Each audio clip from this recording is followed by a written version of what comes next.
I thought perhaps in today's video I would offer an alternative view of Venezuela.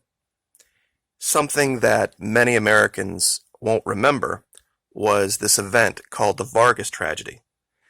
It happened around 1999-2000.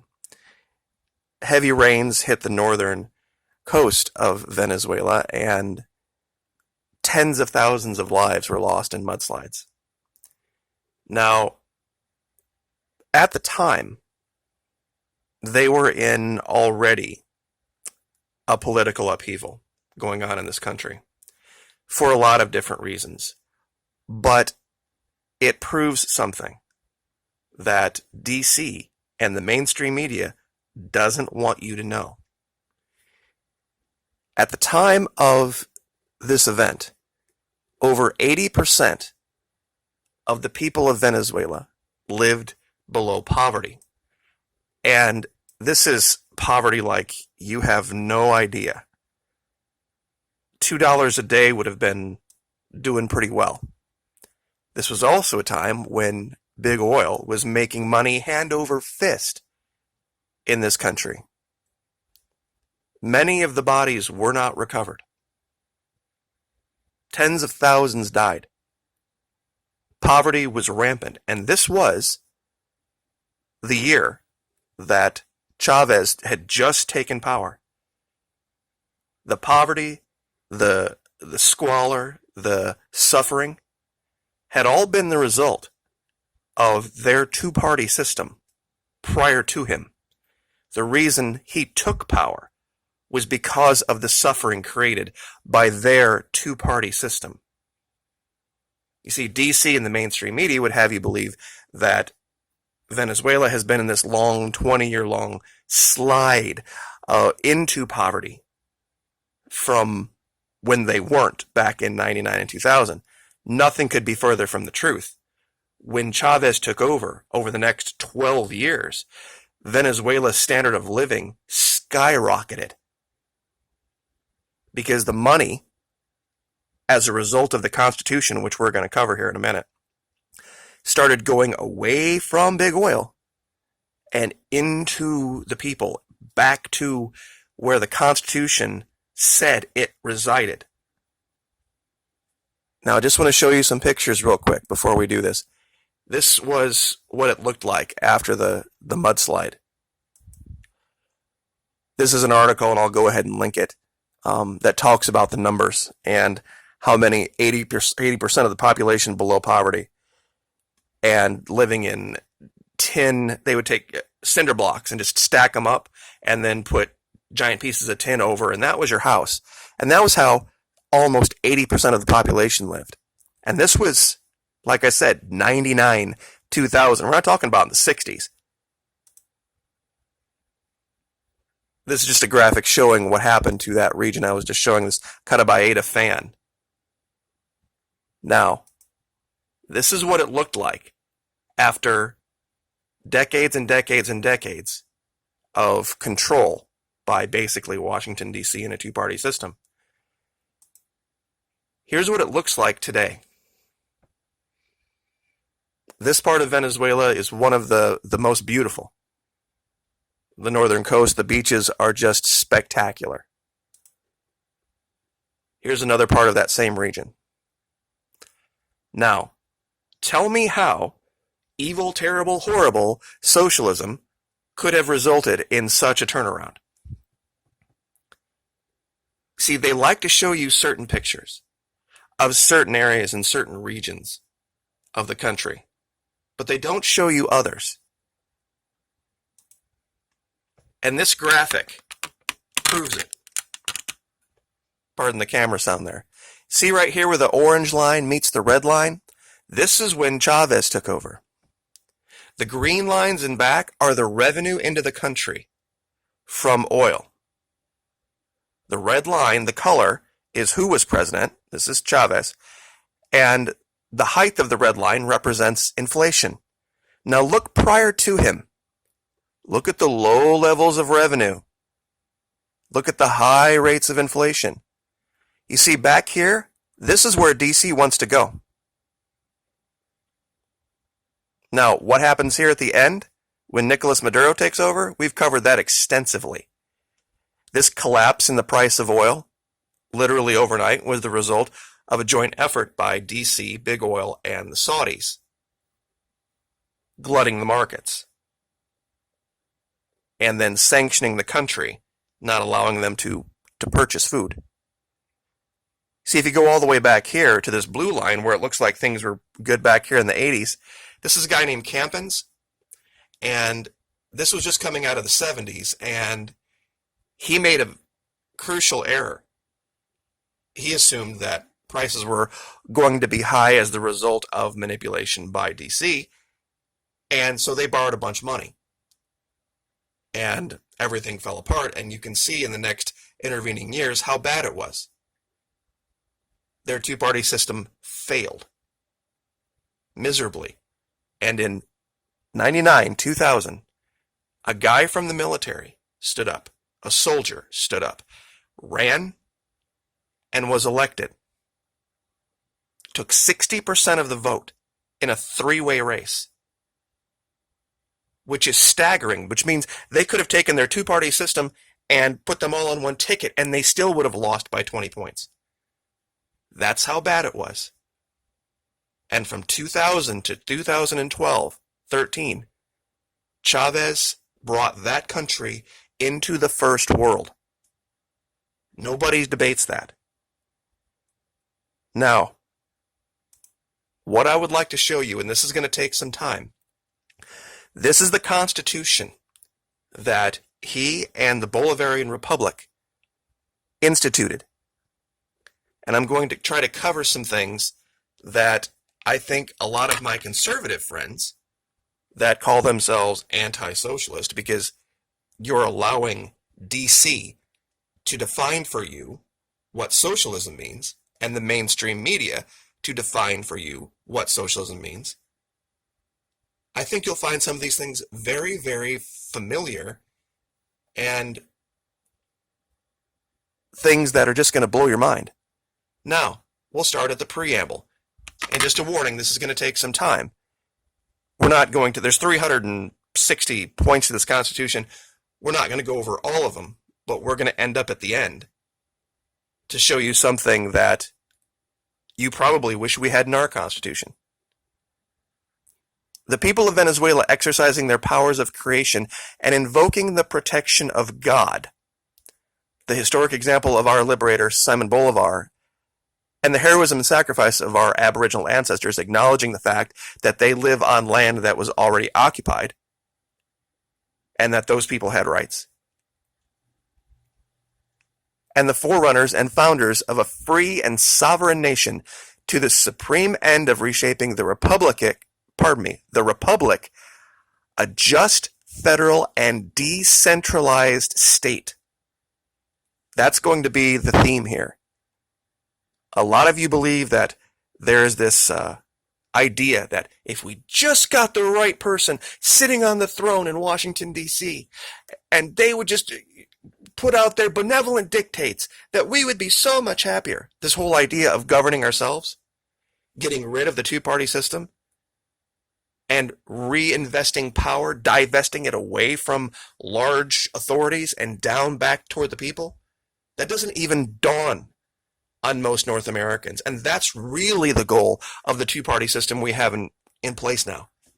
They don't care what you vote for as long as you vote for them to be in power.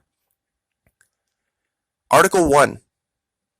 Independence, liberty, sovereignty, immunity, territorial integrity, and national self-determination are unrenounceable rights of the nation. Education and work are the fundamental processes for guaranteeing this.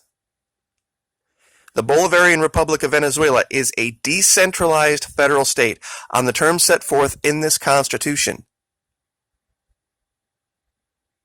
governed by shared responsibility.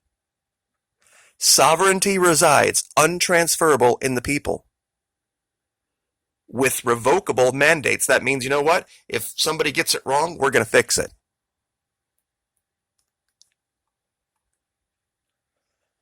And here's where it all begins. Article 12. Mineral and hydrocarbon deposits of any nature that exist within the territory of the nation beneath the territorial seabed are the property, inalienable and not transferable, of the people. Meaning that when they put this Constitution into place in 99, when Chavez took over, it basically took all of the agreements with Big Oil and ripped them up. They took their country back. And they prohibited this territory shall never be assigned, transferred, leased, or in any manner whatsoever conveyed, even temporarily or partially, to foreign states or other international law subjects. No foreign military bases. No foreign military bases in their constitution. No conveyance of title, nothing. This is what Big Oil hated, because the people of that country took it back.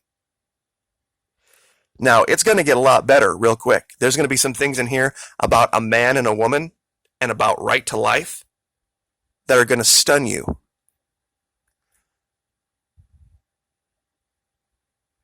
The treaties, pacts, and conventions relating human rights, which have been executed and ratified by Venezuela, have a constitutional rank, meaning there are decisions that are going to be made that take other decisions and make them null and void if they, in some way, violate human rights.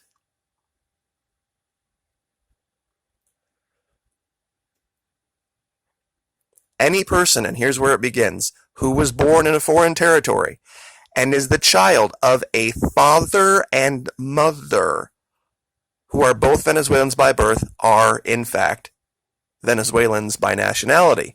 And they reiterate this idea of father and mother. The right to life is inviolable. No law shall provide for the death penalty, no authority shall apply the same. The state shall protect the life of persons who are deprived of liberty serving in the armed forces or civilian service or otherwise subject to its authority.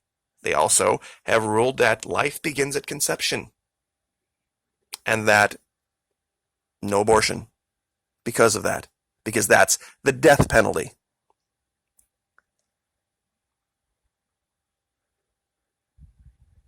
No person shall be subject to penalties, tortures, cruelty, inhumane, or degrading treatment. Once again, that's also a constitutional prohibition on abortion.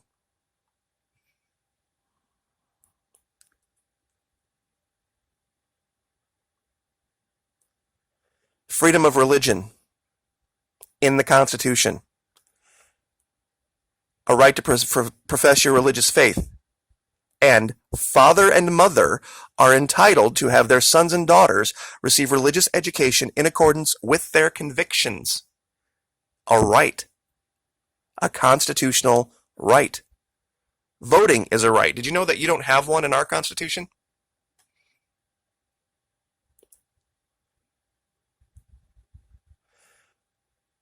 The use of firearms and toxic substances to control peaceful demonstrations is prohibited. Extradition is prohibited.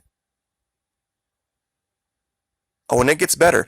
The state shall protect families as a natural association in society and as a fundamental space for the overall development of persons. Motherhood and fatherhood are fully protective, whatever the marital status of the mother and father. Father and mother have this shared and inescapable obligation of raising, training, educating, maintaining, and caring for their children. Marriage, which is based on free consent and absolute equality of rights and obligations of the spouses, is protected. A stable de facto union between a horse and three mosquitoes? 2 donkeys and a ferret? Nope. A man and a woman, which meets the requirements established by law, shall have the same effect as marriage. Article 77 of their Constitution. Senior citizens guaranteed right to proper work if they are capable of it. A right to safe, adequate, and comfortable hygienic housing. And for you ladies out there listening, something's coming up that you're going to absolutely be gobsmacked about. Lack of ability to contribute shall not be ground for excluding persons from protection. All persons have the right and duty to work. It's a constitutional, they don't have to have a separate enforcement mechanism for stating that employers have to protect their employees. You ready for this, ladies? Article 88. The state guarantees the equality and equitable treatment of men and women in the exercise of the right to work. The state recognizes work at home as an economic activity that creates added value and produces social welfare and wealth. Housewives are entitled to Social Security in accordance with the law. Imagine that. Boy, these people sure are evil, aren't they? These Bolivarian revolutionaries. Any measure, any act on part of an employer to try to violate or get around this is null and void, meaning that you can't even sign away your rights to this stuff.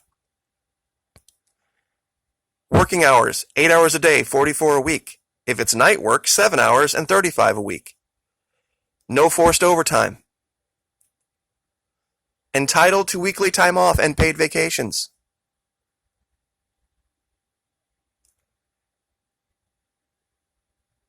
Stable employment guaranteed by law. See, this is why big business, big American business, doesn't like Venezuela now.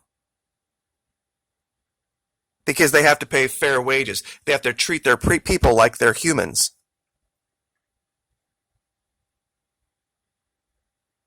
Education is a human right and a fundamental social duty. Democratic, free of charge, and obligatory.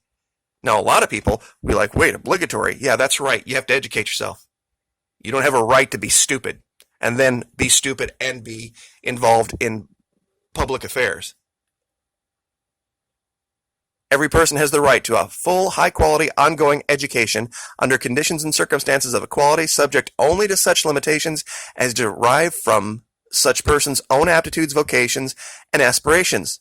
Education is obligatory at all levels, from maternal to the diversified secondary level. Education offered at state institutions is free of charge up to the undergraduate university level, meaning it's free.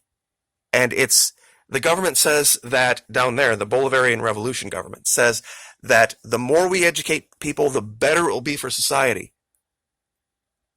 And for teachers, it's not about tenure, it's not about political belief.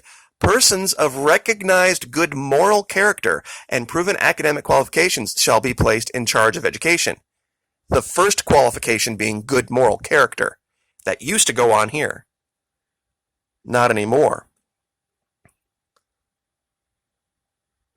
No monopolies. Here's why the tribe doesn't like Venezuela.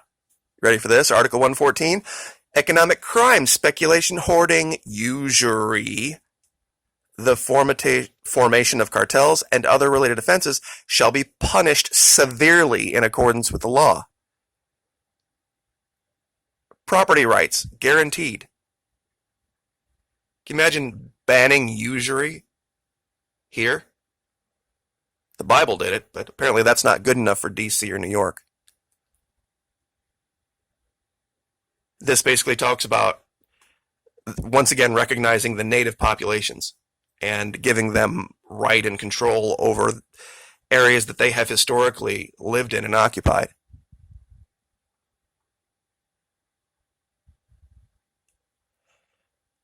This is about protecting the environment. This is about if the state enters into any kind of an agreement with a foreign power and that foreign power abuses the people, that it's null and void and done. Chapter 10 here talks about the duty of Venezuelans to protect their country and protect their national sovereignty.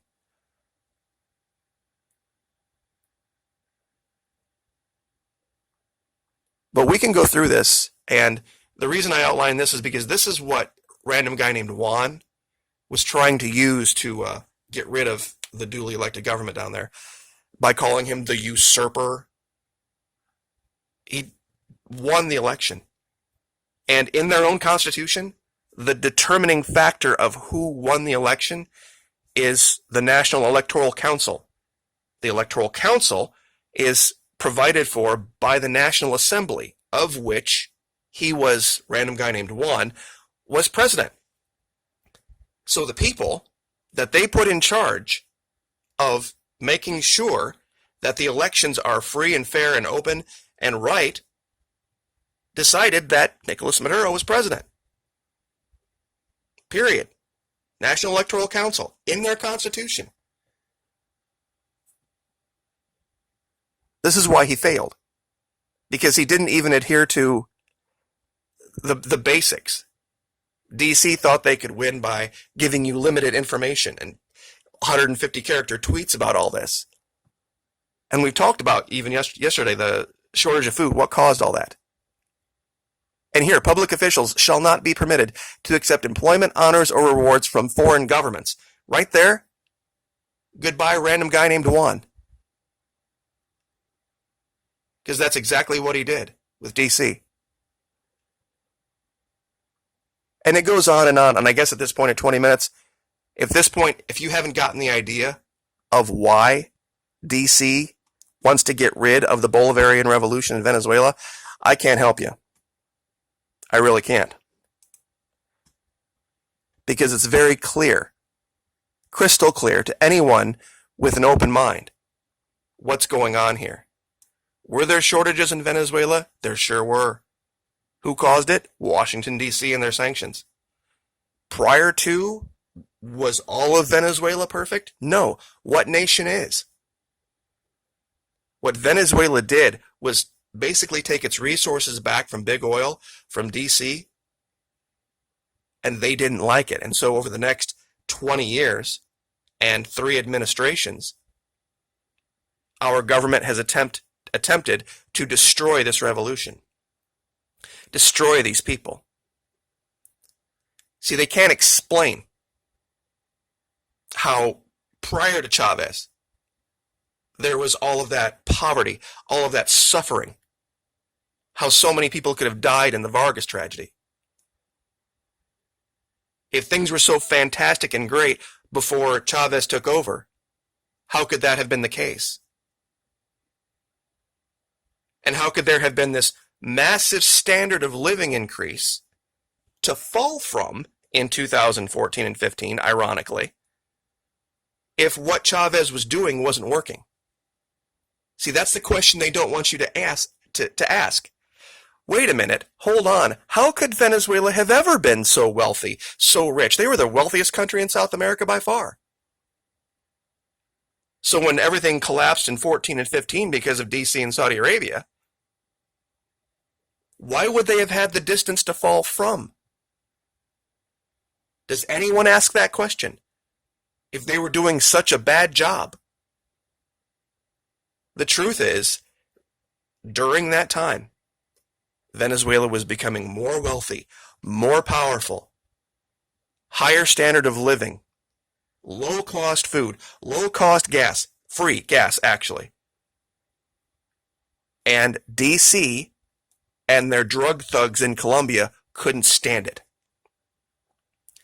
So they had to coordinate something to get control of this. And that's what they did. And it damn near destroyed a lot of other countries in the process. That collapse in 14 and 15. All that U.S. oil dumping onto the market. So you thought all of that fracking was going to make us energy independent? Far from it.